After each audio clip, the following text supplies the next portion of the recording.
Good morning, good afternoon, good evening. It is the Boom Bar right here on your Boom Radio NG.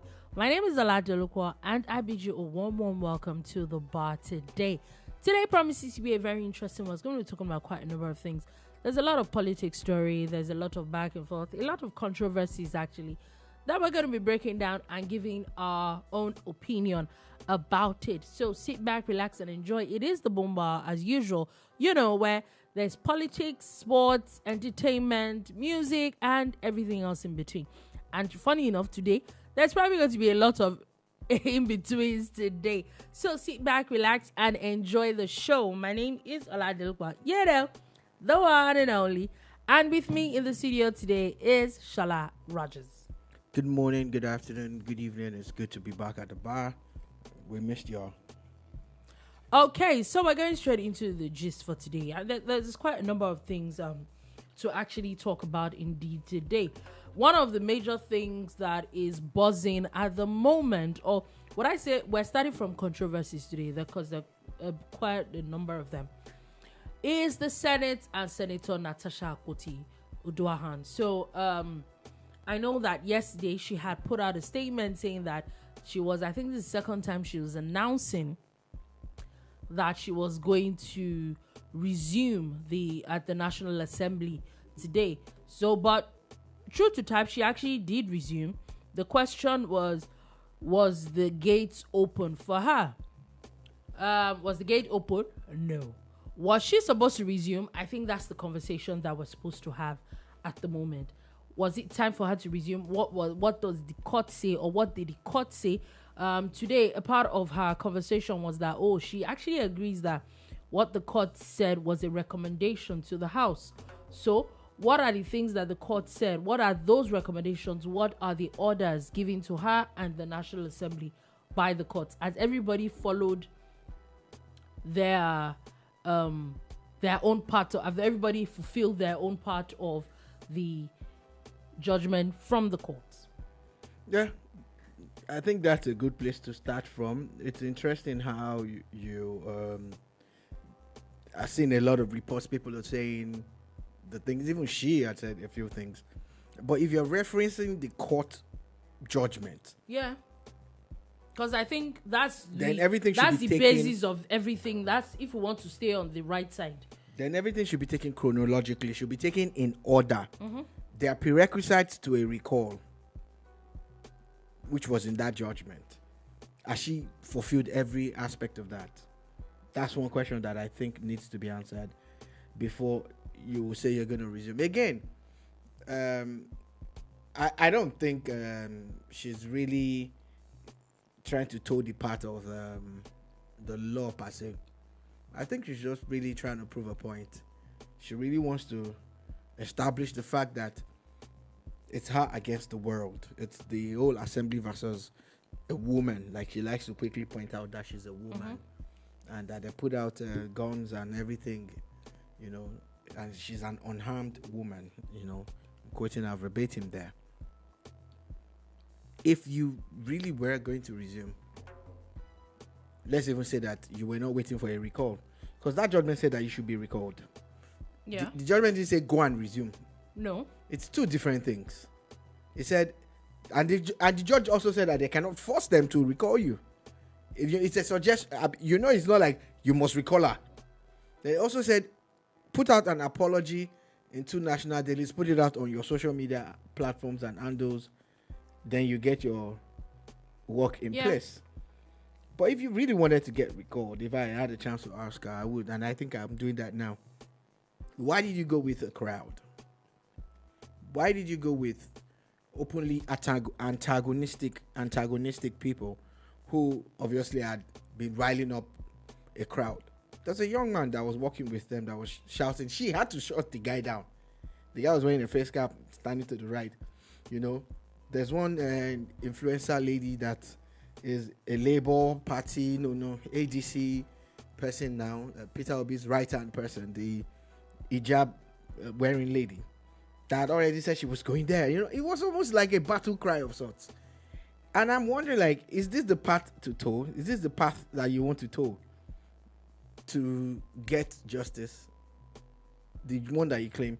that you require. And if it is true that you actually do want justice, why have you not sued this man for sexual harassment? I will stay on that money until he gets paid, because that is the crux of the matter. You were relocated from one seat to the other, and you said, no, you can't be relocated, blah, blah, blah. And it is because of this and that. And you have still not gone to court for that process. You have gone to court for every other thing except that. I pity her though, because for me, I think she's making many mistakes, all in the name of playing to the gallery. Because what she's trying to do is to appeal to people's emotions, as against, the law itself and facts. And the law is a respecter of no one. The law that you claim you are being guided by said you should issue apologies. Apologize, yeah. You have not issued those apologies. How do you expect that to happen? You're going there with a crowd.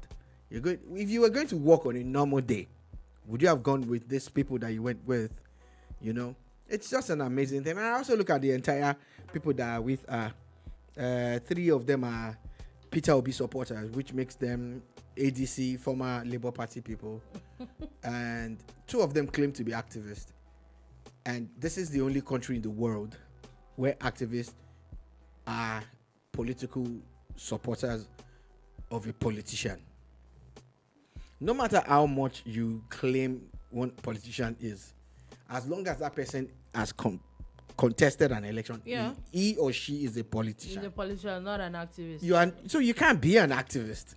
You can never be an activist. You can't be a politician and an activist, because that means you're extremely biased. So I honestly think that with her, the drama that happened today,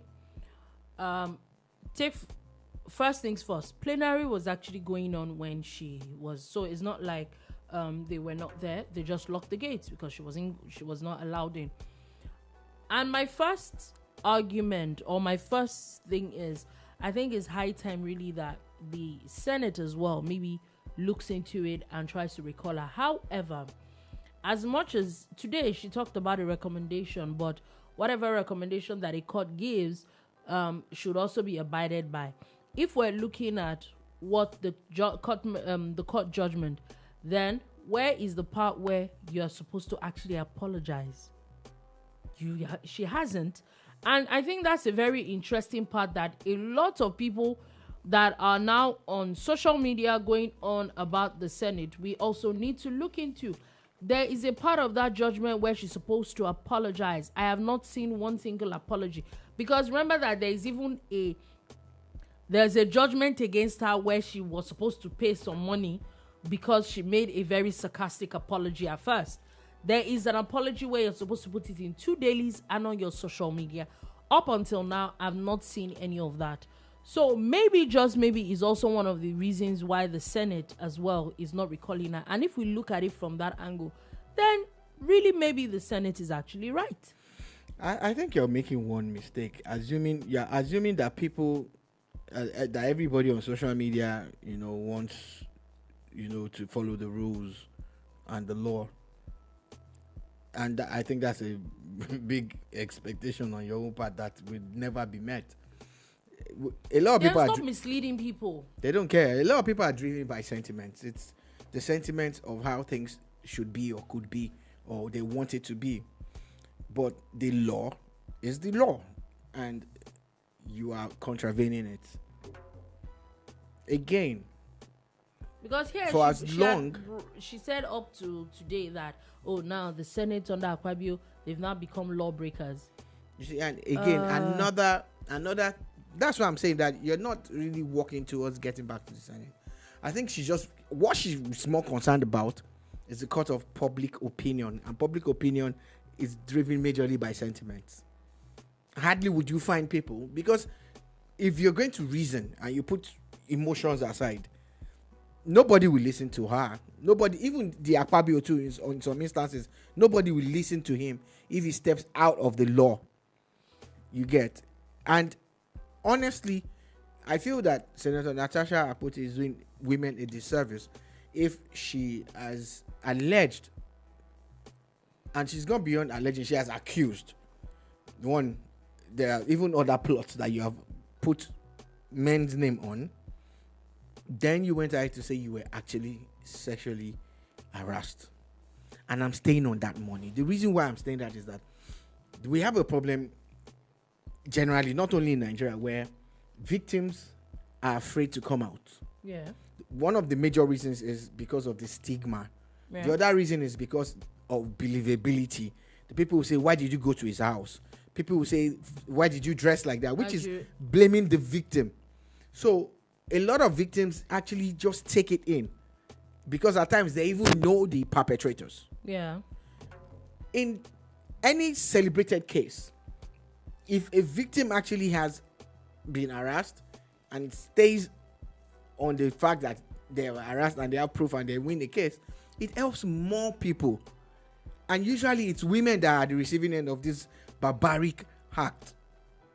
So I am not against Natasha Ujahan as a woman, but I am against the fact that she made an allegation that 3-4 months after, she has not gone to court for.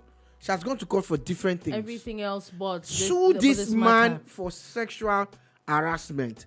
Take proof to the courts. Win that case, or just small proof alone, and see the way Nigerians will turn on him. It might just even be the downfall of his career if it is true. Yeah. Everybody deserves to have their day in court. So, but you have to do this, but you're not doing it.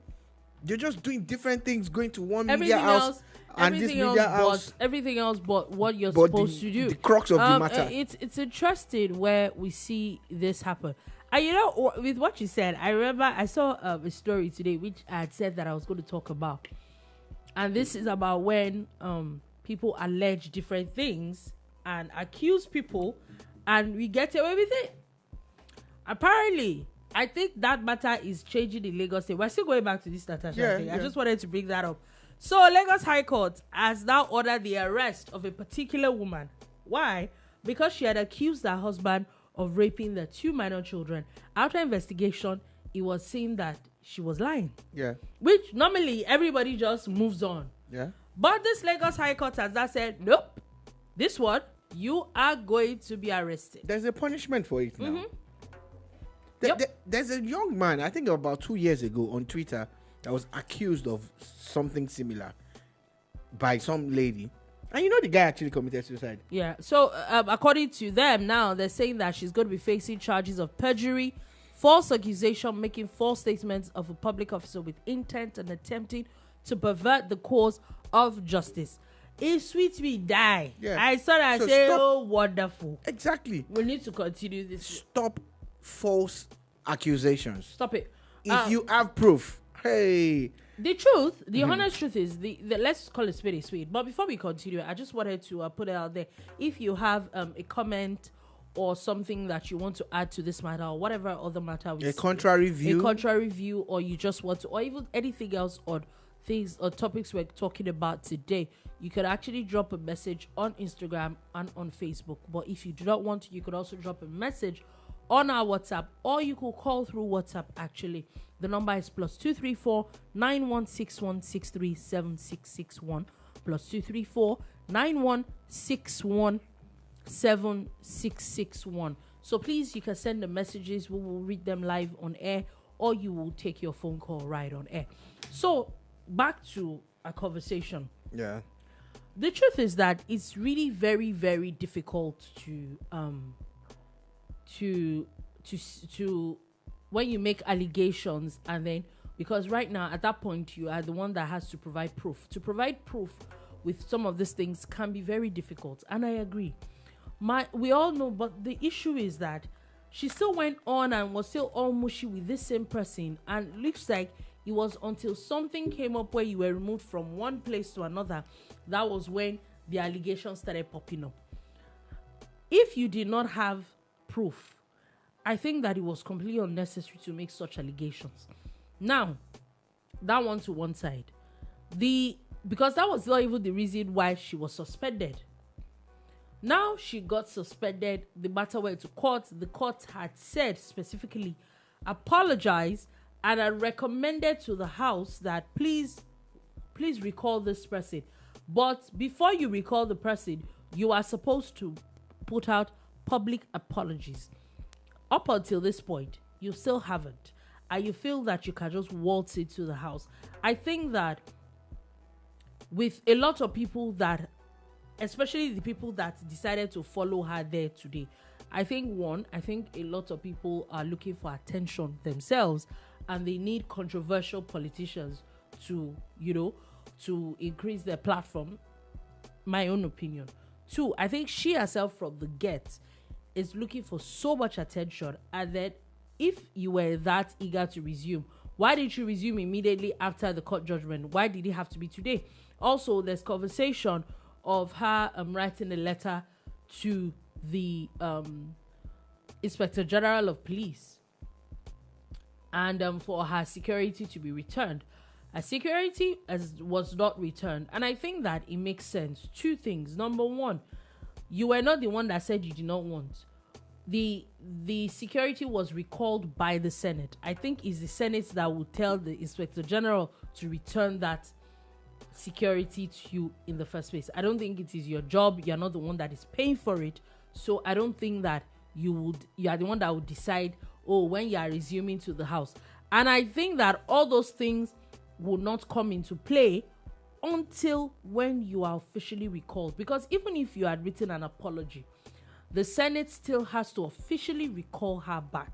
There is no level of recalling. So I think that it's a matter of, nobody has heard my voice or seen my face in the past couple of weeks. I need to, looks like someone that's just a rabble rouser to me. I'm sorry, but that's the way he sounds. She's looking for attention. And yeah, she definitely got it today. But if she's claiming that the lawmakers are lawbreakers, she too should also, the least you could do is follow the law. If you're not going to follow the law to the letter, then there's no conversation. Anyway, so we definitely will follow this. I'm expecting that there would be a reaction from the National Assembly to that effect.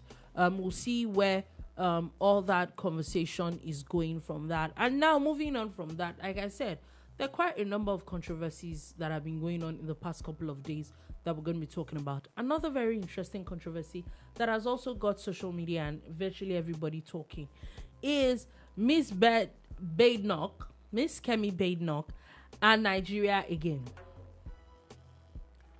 And this time, it's not just accusations. This time, it's according to the Nigerian Constitution, it's an outright lie. And unfortunately for her, she's made such interesting conversations that everybody seems to be like. And the first question is, look, even if you are now going to a point where you are talking about Nigeria so much that you are now lying about Nigeria, you don't like Nigeria, but you want your children to be Nigerian citizens. We don't want you to. Simple. But if you claim to be who you are, and if you're really strongly about what's it called, is it that she did not read the Constitution enough, or she just felt that, Kemi Badenoch.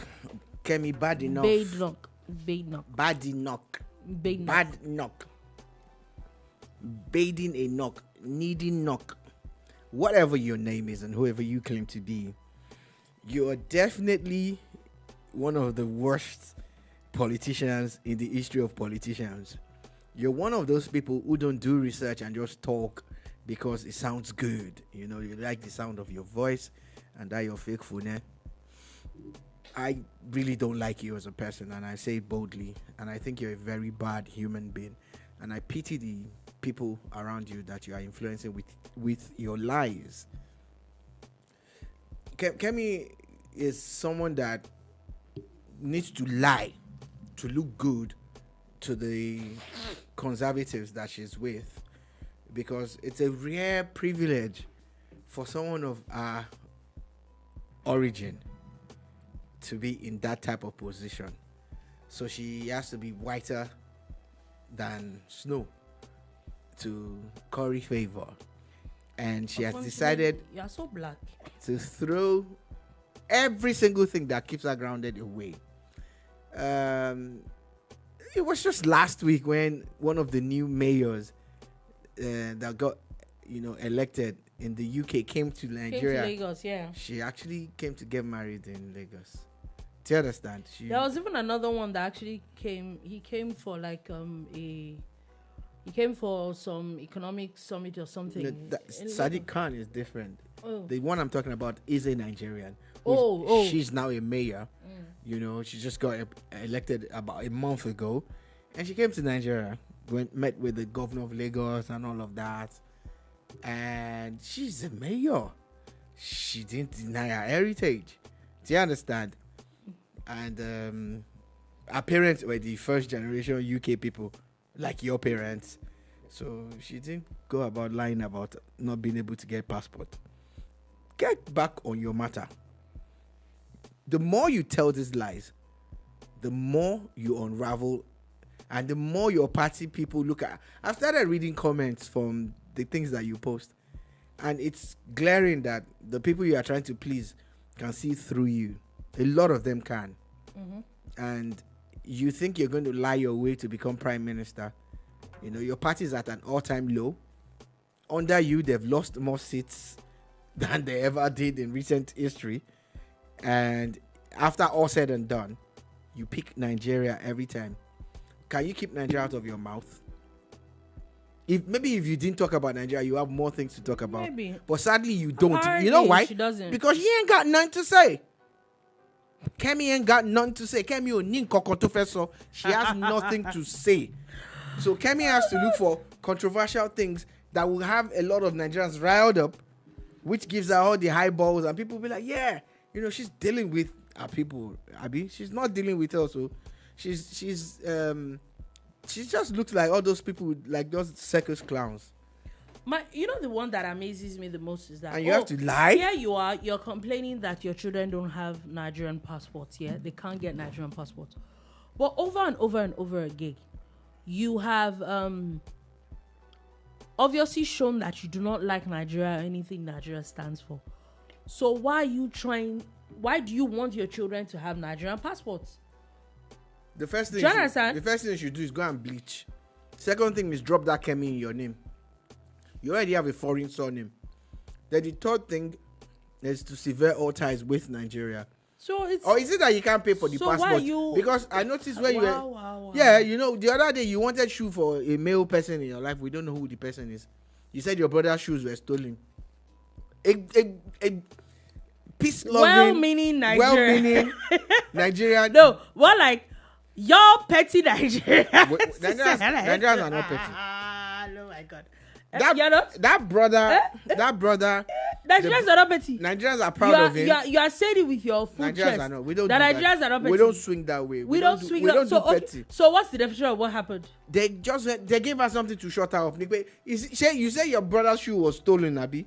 Now they now bought brand new shoe for you. You don't talk about the shoe again. So it's because you don't want to pay for passport, Abi.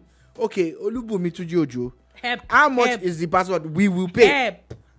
We'll crowdfund. We will pay. In fact, we don't even need to crowdfund. We will pay. How much is passport? It should be there only 2. Oh, there are 3.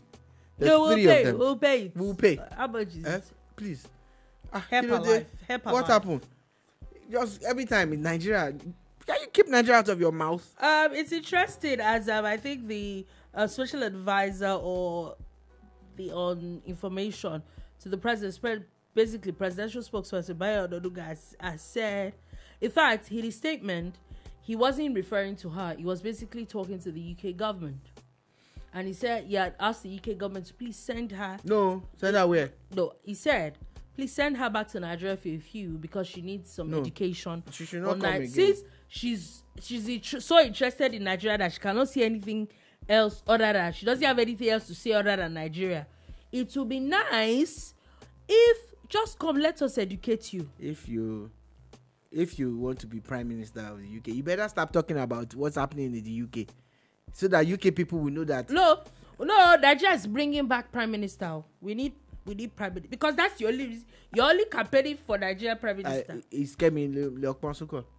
It's Kemi Badenoch. And because she's campaigning more than the people that want to be president in Nigeria. Okay. I talk about Nigeria is more than the people that want to president in Nigeria. So you wonder, like, are you sure which one are you really working with? I know you have jokes. This is one of them. Okay. I'm laughing. I'm just saying. For someone to be talking about Nigeria so much. Kemi, they redraw on tobacco contest with chairman. If you try chairman local government in this country, you won't win. Just saying. Because really, at this point, Auntie, what else is this that you want to say? It's such a shame, though, that, she had an international platform and she decided to lie. Do you understand? The sad part, there are a lot of things you can say about Nigeria that are believable and are actually sadly true.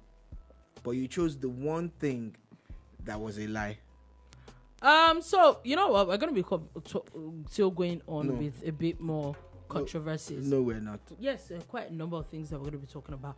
But before we go there, let's go back to the federal government and a few conversations that has happened. Take, for example, Nigeria has officially rebased its GDP, and these numbers on paper, let's be honest, look better than it was before.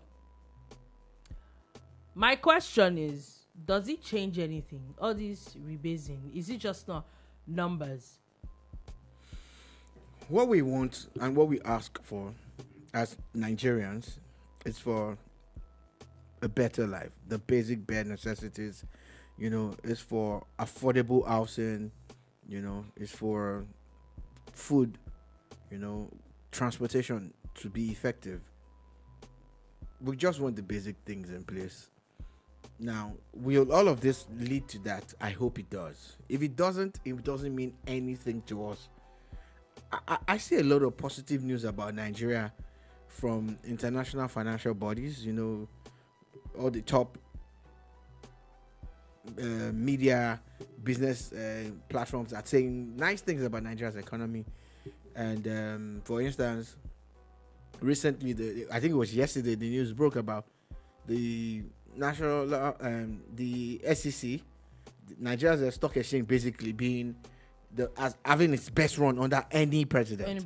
The last one that came close was under Obasanjo, where they had over 100 and something %, but this one has gone higher than that. You get, I think other years we had a negative, but the others did well. Jonathan, Buhari, okay, kind of, at least based on data now. But after all said and done, with all of these things, how does it trickle down? Because it's obvious now that the corporate world is making money. Yeah. Look at the banks. Where it would now, you buy shares. Those shares are moving like a beautiful. Some have appreciated like 200% in the last 2 years. So the conversation will now be how does it trickle down? Exactly. That's where the conversation starts from. Anyway. But before we leave this issue, the growth, there now, let's talk about 5 economic activities that actually increased, or would I say that is basically the one that is bringing in the most income to Nigeria's GDP. And the top right there is crop production, which is 17.58%. Trade is 17.42%. Real estate is 10.78%. Communications, that's telcos, 6.78%. And crude petroleum and natural gas is 5.85%. Yeah, so statistically, even gas has gone up. Yeah, but one would never have thought that. If you ask me off the cuff of my head, I'll say, oh, maybe crude oil is the one that is bringing the most money into Nigeria's GDP. Yeah, usually because even the budget is always centered around the price of crude and all of that. That's how there's a benchmark for every budget. But the beauty of it is that Nigeria's economy is diversifying. It's been diversified deliberately. And I'm here for that. I'm really glad that those things are happening. But how does it trickle down still? That's my own concern. Life has to get better for the average Nigerian. The ones that want to work hard and work honestly. Life has to get better for them. And so whoever is in charge, from the local government to the state to the president, your policies have to reflect that. So it's interesting. That's why I said that. So now I hope that. So it looks like the macroeconomics, they're getting it. So it's now time to really now go to the drawing board and look at the microeconomics of the whole thing. Just what I put out there. Also, the federal government announced that they're looking at the achieving a $1 trillion economy by 2030. Yeah, it's doable. It's not impossible with the way things are, you know. And one of the major drivers of that thing that will make it possible is the Nigeria First policy. It's not just Nigeria First is not saying that we're not buying things from outside Nigeria, because we believe in the trade balance too, but prioritizing a lot more items that you can get locally, and really it doesn't make any sense. For instance, with the way vehicles are expensive now, and if you're buying some fairly used cars at the price that you can buy a brand new locally assembled Nigerian car, it's not advisable for you to rethink that. It's time to look at those things, and keep the money that side, exactly. Amongst other things that are happening in Nigeria, you know. Yeah, it maybe resources are being developed locally now. So hopefully, like for instance, for people who want clean energy, soon you'll be able to buy lithium batteries that are manufactured in Nigeria. You'll be able to buy solar panels that are manufactured, because all those things, the raw materials are available locally. So why buy an imported one when you can grow the local economy? Yeah, and basically just talking a bit of business.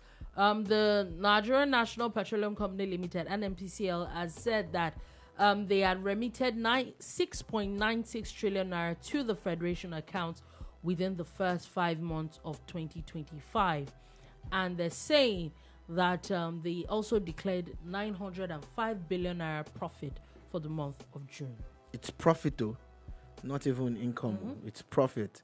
You get not total earnings. So it's safe to say that removal of subsidy is what is. Yeah, that's what we're seeing now. You know, the NNPC has come a long way from the time when there were no reports, from the time when there were no audits, to now that they are doing the half-year report, and we're seeing that they have 6 point something trillion. So if they continue at this rate, and if there's nothing increase, that means we'll be talking about 12 trillion from the NNPC alone into the coffers of the government, which is something that never used to happen before. The NNPC would sell crude, then use the profit to buy petrol, so that Nigerians could buy petrol at the price that we used to buy it. So we definitely. The thing now is that whatever monies that they are saving, they are accruing, you know, we need to start asking the right questions of the federal, state, and local government, but especially the state and local governments. You know, the local governments are collecting as much as... They are cashing out that billions. 1 billion naira a month. Billions of naira. 500 million, 600 million, 700 a month. You know, so what are they doing? You know, some of these local governments are lucky. Like the ones in the urban areas, because they have IGR also. And they don't have too much infrastructural development to invest in. So there are other things that they can spend the money on. The local governments in the rural areas are the one that you're expecting a lot of infrastructural development. They need to build schools, hospitals. They need to build roads. They need to do a whole lot. You get? But regardless of where it is and what it is, we need to shine our spotlight on them. If we even look at it from another angle, you say, okay, the urban areas, there are probably a lot more things too that they would need to do. They might not need to build fresh schools, but there's nothing wrong in those schools getting upgraded. The primary health centers. Now we're seeing hospitals being built as primary health centers. Those are things that they too. So I think by whatever your local government falls in, there is a lot of work. There's still a lot of housing deficits. So there's so many things and so many levels that local governments definitely need to work on. Now, still talking a bit of business, the SEC, and I think that at the Boom Bar now is one thing that we're trying to do. Is other than gist, we actually try to inform people a lot. And now once a week, and maybe it's a way of also encouraging that the SEC, that Securities and Exchange Commission, will do more, as they have been doing in recent times, announcing and putting out a lot of information about Ponzi schemes and all these funny things. Because before you say, okay, nobody's heard about them. But now that they're putting that information out, what we can also do as the media is help them amplify this. And the news from the SEC today is that another Ponzi scheme called Pocket Option, apparently is supposed to be an investment platform. They have now come out to say that after looking at it and looking at their books and all that, that it is officially a Ponzi scheme and Nigerians should not invest in that as well. Fellow Nigerians, how now they do them? How now they do this thing? This update will not they get. How now they get? I don't even know if people even have so much more liver to be giving people that I don't know my money. The triple X, what was that one that went bust? CBEX. Some people never recover from that. Thing. Most people. They don't bring another one. You know, don't jump on them. I beg now. I'm begging you, brothers and sisters. If it sounds too good to be true, it is. It's a dangerous thing to do. Please, guys, I beg now. Because my own idea is, one of the conversations that we have a lot are, they're not giving us enough information about these things. Now there's a lot of information coming out now. Let's make use of it. Please. Pocket option. Let's make use of it. Please. I beg, be safe out there, guys. Please be careful when people ask you to bring money and then bring people. Do you understand? They're just going to give your money to the person that brought you.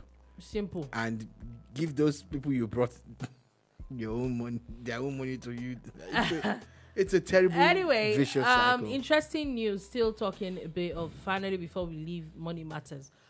The NCAA has now announced that the Nigeria Civil Aviation Authority has announced that local airlines basically have refunded over 1 billion naira in to 5,285 passengers in Q2 of 2025.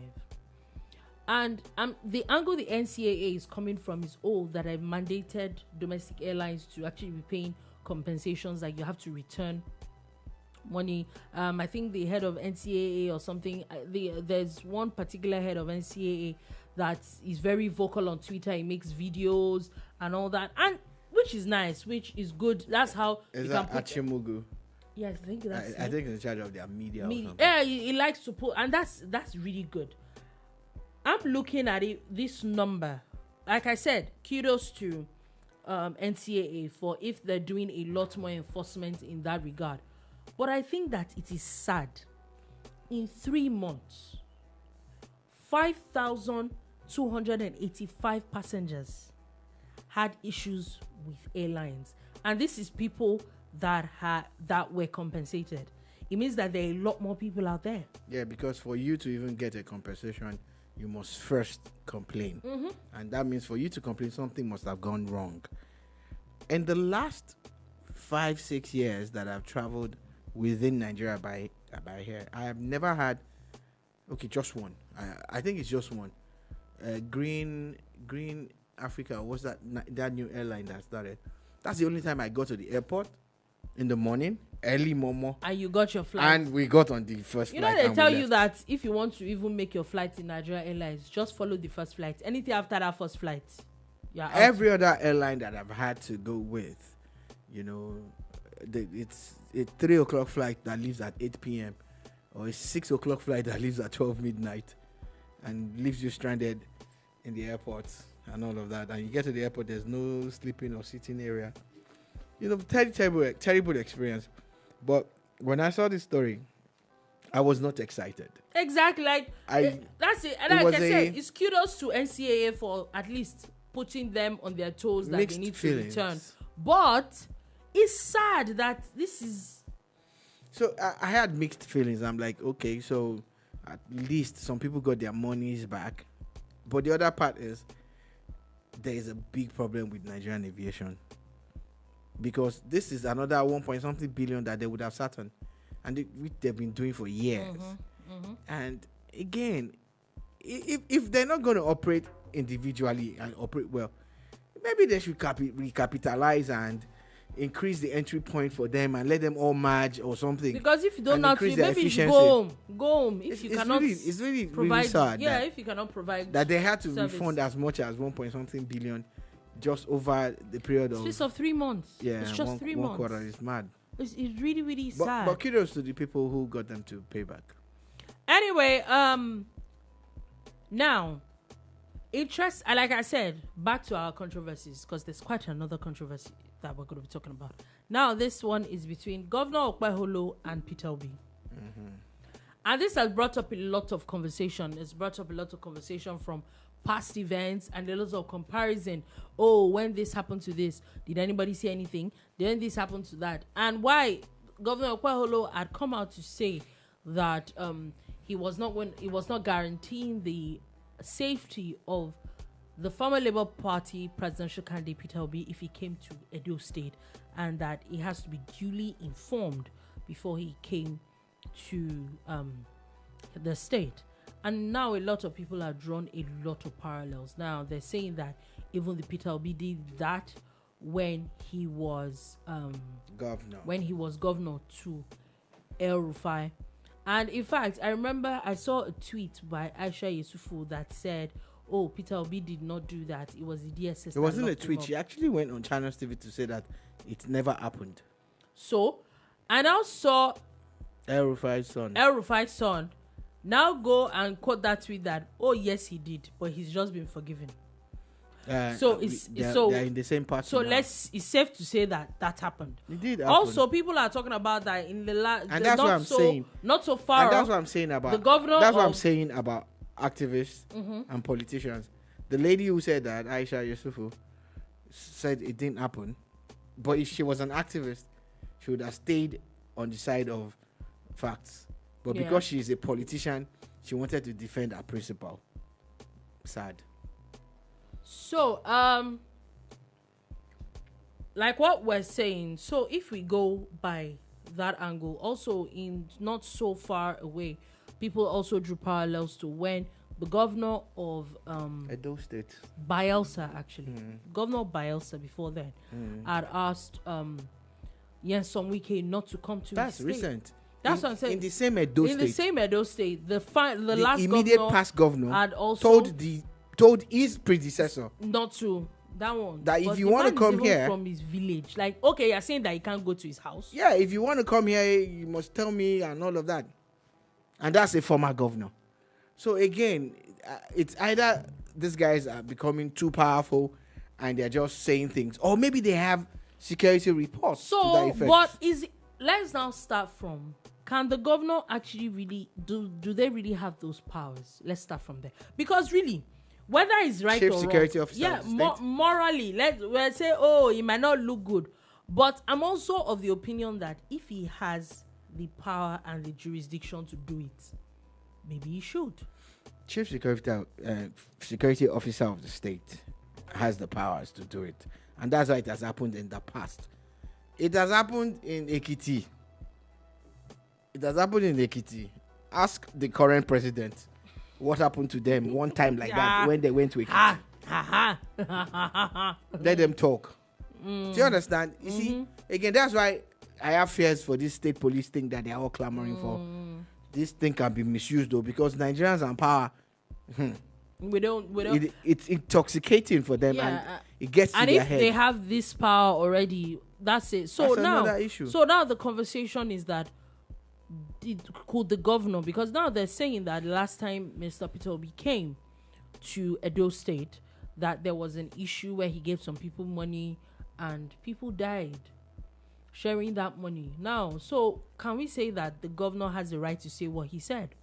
Well, if it's premised on facts and a security report, yeah, it does. Remember that, again, when he was going to go to somewhere in the middle belt a few months ago, the governor also said the same thing. You understand? The governor actually just said the same thing to him then, that he should seek permission before coming through. And people were throwing a lot of tantrums and saying, no, you can't say that, and all of that, and all of that. A lot of people have had a lot of things to say, like a civil society organization. I've now petitioned the United States Embassy. I swear, these embassies, I'm sure they will be tired of Nigeria and their ridiculous letters. Because I honestly think some of these letters are ridiculous. Let me yawn. Why are you yawning? I'm yawning because... Anyway, they're saying they're asking that they should ban Mr. Okpebholo and his family from getting visas to the United States because of what he said to Mr. Peter Obi. But can he go to heaven when the time is right, child? What? Yeah, will he have access to God?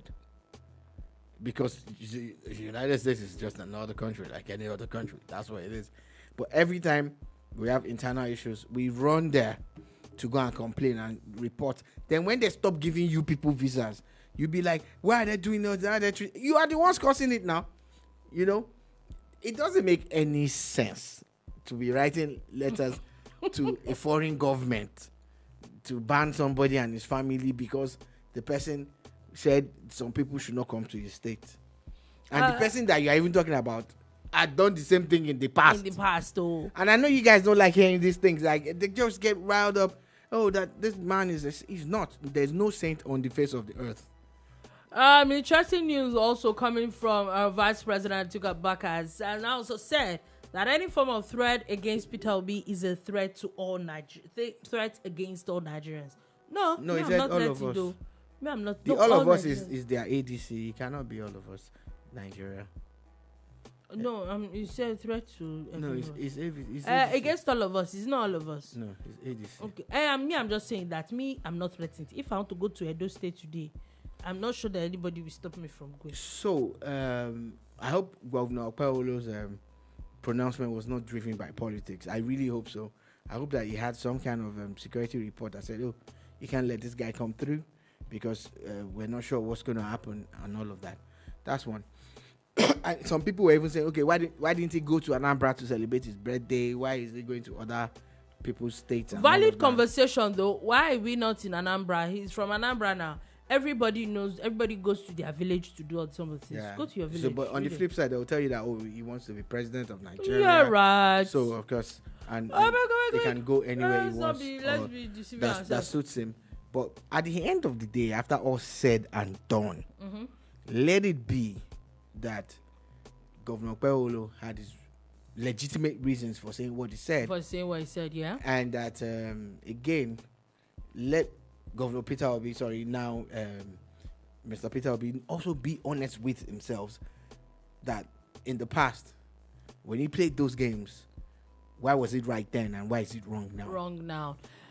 Anyway, moving on from that, still talking about another very interesting controversy. The ADC has slammed the APC and the government of, more like the government of Tinubu, saying that there's so many ambassadors that are not appointed yet, and that it might cause a diplomatic vacuum, and some countries will not respect Nigeria again, and blah blah blah blah blah.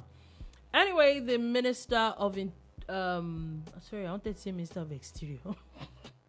The Minister of Foreign Affairs has now said that nope, that it has nothing to do with that, and that appointing ambassadors is very serious business. But even without an ambassador, there are actually diplomats that work in these places, and they're doing a fantastic job. I'd like to defer on this one. I totally agree with the ADC, and I completely disagree with the APC and the Minister Tuga. You recalled the bulk of our ambassadors in 2023.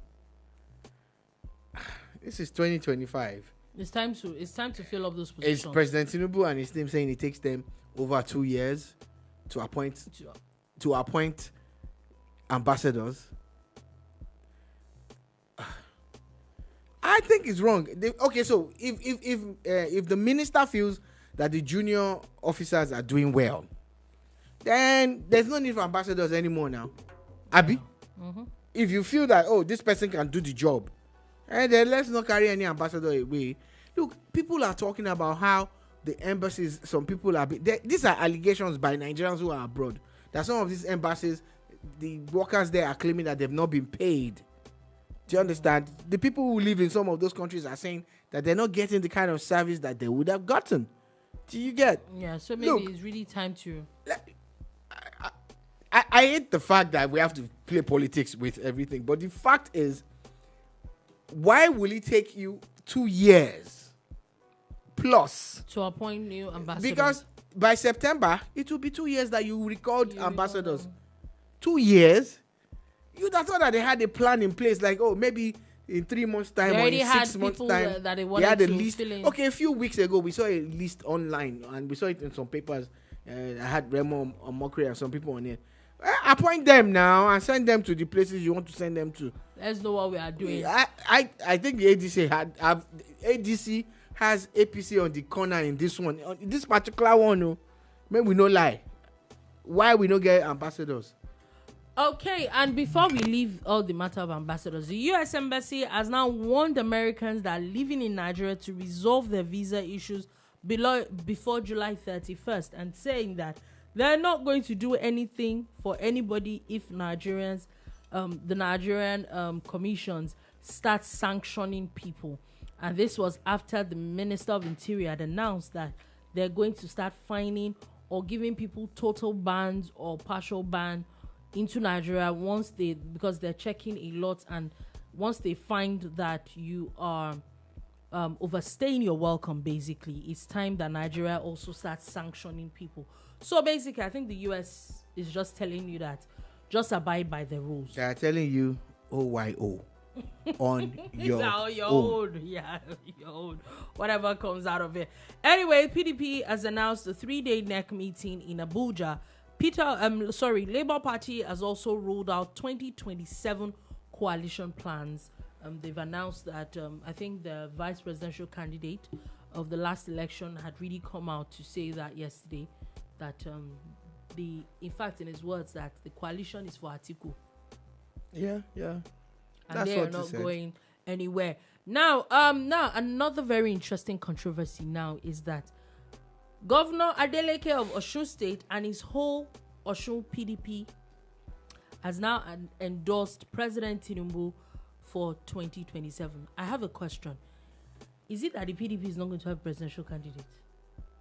Because there's also been conversations that Governor Adeleke is moving to the APC. We have not heard that he has moved, but he's already endorsing President Tinubu. When you take a look at politics in Nigeria, please don't ever make the mistake of generalizing any situation. Every state has its own peculiarities. Now, in Osun State, a lot of people have blown Governor Adeleke away. He's a lightweight. He's not.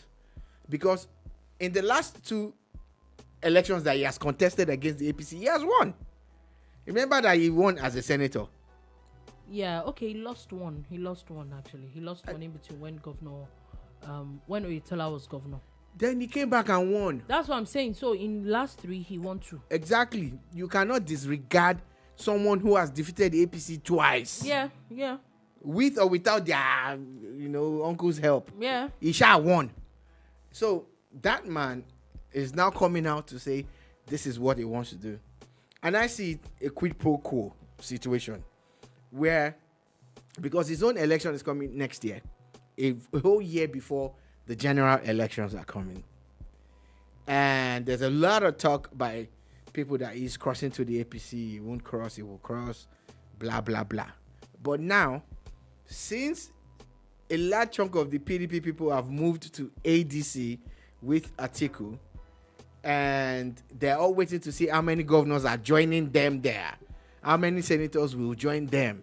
I think 1 or 2 people have announced it. The Labour Party senator has joined the ADC in Abuja, the senator in Abuja.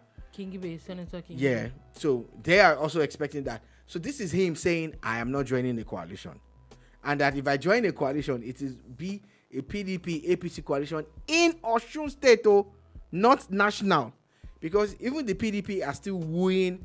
According to one of the top PDP men that I saw his interview on Channel TV, I think 2 days ago, said that they are talking to Peter Obi. So you never can tell what happens at the national and if it will have a bearing on the state.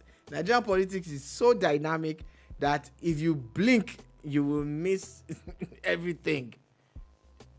So it's interesting though, but we definitely will see what happens. Maybe this endorsement is coming right before that's him going to the pro quo.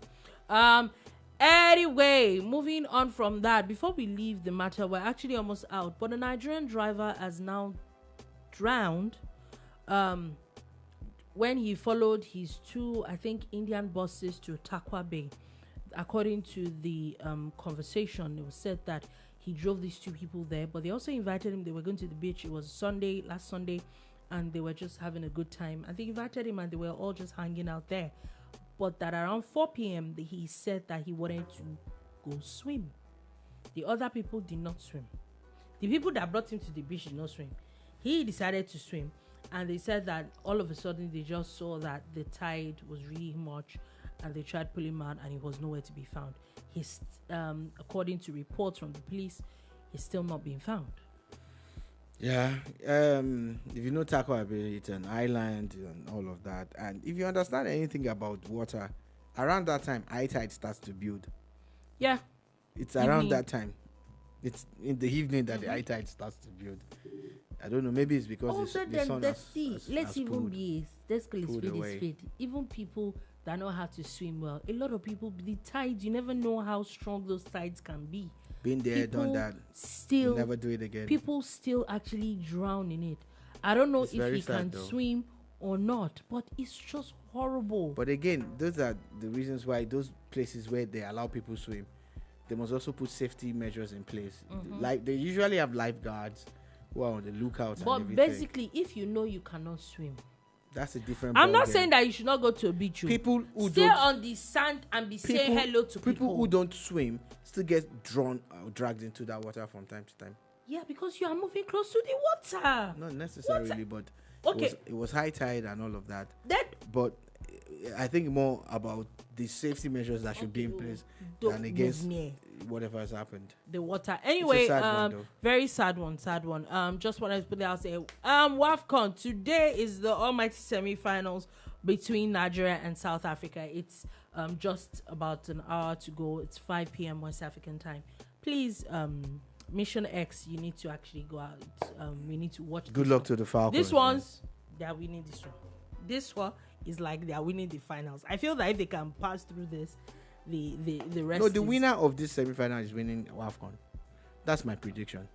Whoever wins today's match is winning WAFCON. Is winning WAFCON, Abby. Yeah. All right. Qatar has also bid to host 2036 Olympic Games. They have the money. They have hosted World Cup. Why can't they host the Olympics? Why not? If the only problem now is that it can't be summer because of the weather there. So they will shift it like they shifted the World Cup towards the end of the year. Okay. And finally, sad news struck Hollywood yesterday where a very popular actor, a lot of people knew him as Cosby actor. I didn't know him as that. But Malcolm Jamal Warner also was said to have drowned while he was on holiday in Costa Rica. Theo Oxtable, what a character, what a man. It's so sad. Another avoidable death, just like the driver we were talking about. It's so sad. It's really, really sad because again, you when you've watched this guy so long on the screen, you have some kind of connection. Like, oh, I know him. I know him well. I know.